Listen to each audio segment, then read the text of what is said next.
Hey, this is Dwayne Smith at AthensTennis.com, and today I want to talk to you for a few minutes about when to change the direction of the ball. When is the best time to take a ball and change direction or to redirect the ball? And this has sort of been studied and talked about for probably 30 or 40 years. The guy that first came up with it was a guy named Wardlaw, so sometimes people call it the Wardlaw directionals. And essentially what he looked at was what are the patterns in tennis and when's the best time to try to change the direction of the ball.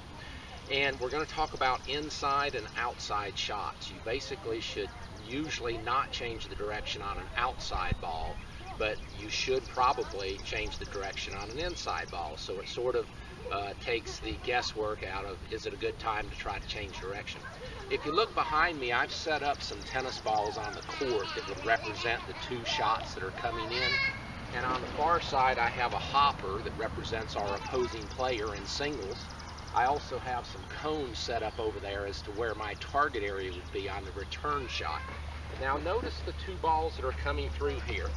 One of them is the regular adult ball, the green-yellow ball, and that would be a nice cross-court shot that my opponent has hit to me. Now that would be considered an outside ball, and the reason why is I'm waiting for that shot.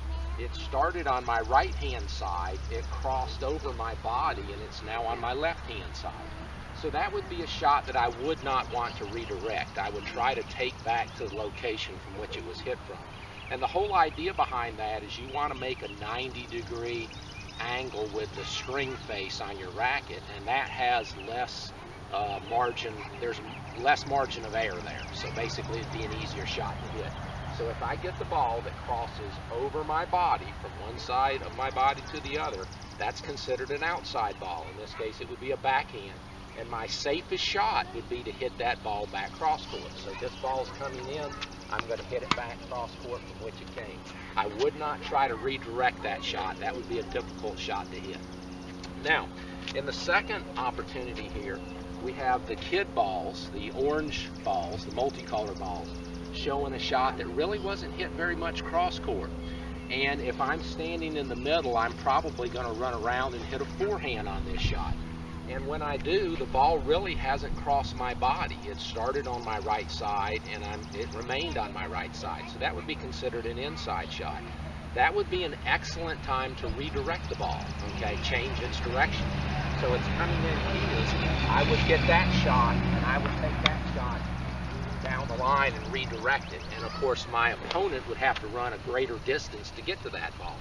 So what the Wardlaw directionals are, what change of direction basically says is, if the ball crosses your body from, the right to the left or left to the right, then that's probably not a good time to change direction. You generally want to hit that ball back from where it came.